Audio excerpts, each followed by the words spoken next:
একের পর এক ইস্যুতে বিদ্ধ শাসক দল।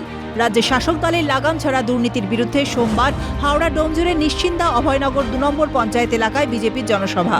সভায় উপস্থিত ছিলেন বিজেপি নেত্রী ভারতী ঘোষ, রাজ্য সম্পাদক উমেশ রায়, হাওড়া জেলা সভাপতি মণিমোহন ভট্টাচার্য সহ অন্যান্য ব্যক্তিবর্গ। এদিন মঞ্চ থেকে একের পর এক ইস্যুতে সুর চড়াতে দেখা যায় বিজেপি নেত্রীকে। মনীষীদের বাংলায় পরিণত হয়েছে দুর্নীতির বাংলায়। মঞ্চ থেকে রাজ্য সরকারকে তোপ ভারতীর।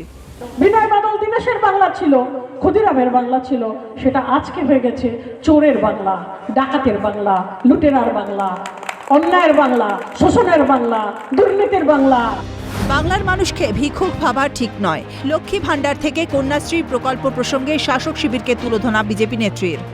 বাংলার মানুষকে ভিক্ষুক ভাবার কারণ নেই। বাংলার মানুষ কালা না, কানা না, বাংলার মানুষ অন্ধ না, বাংলার মানুষ নিজের আত্মসম্মান নিয়ে বাঁচতে জানে।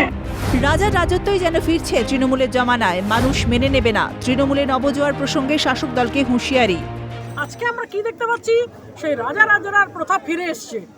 92 লক্ষ টাকার তাঁবু তৈরি হচ্ছে, বিশাল বড় এসি গাড়ি করে লোক আসছে।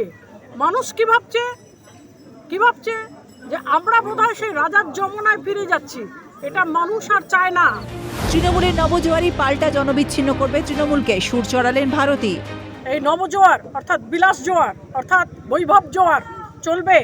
সেখানে সেখানে জনসংযোগ করতে চাইবে তৃণমূল, কিন্তু জনগণ থেকে বিচ্ছিন্ন হয়ে যাবে তৃণমূল। দুর্নীতির কালির ছিটে এমনিতেই শাসক শিবিরের গায়ে। তারই মধ্যে নির্বাচনের আগে বিরোধী দলগুলির ক্রমশ ঊর্ধ্বগামী সক্রিয়তাই চিন্তার ভাঁজ বাড়াচ্ছে তৃণমূল নেতৃত্বের। অন্যদিকে নির্বাচনের আগে বাড়তি অক্সিজেন পাচ্ছে গেরুয়া বাহিনীও, মতামত ওয়াকিবহাল মহলের। হাওড়া থেকে প্রসেনজিৎ অধিকারী রিপোর্ট, ক্যালকাটা নিউজ।